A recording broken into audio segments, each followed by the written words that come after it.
Iwas sa mga idol, so nami karon diri sa Triple Union Katigbian Bohol no para pag tudloan ni mga bata. So atong itudlo nila ni mostly nila is 14 under no, 11, 12, 10 years old na bata.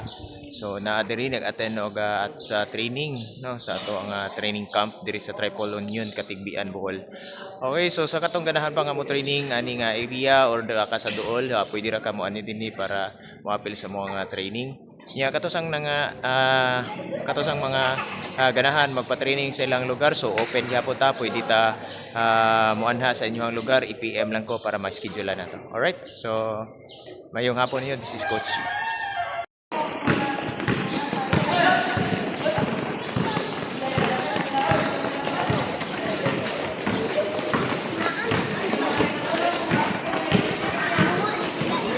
Bisa nang bola. Psst.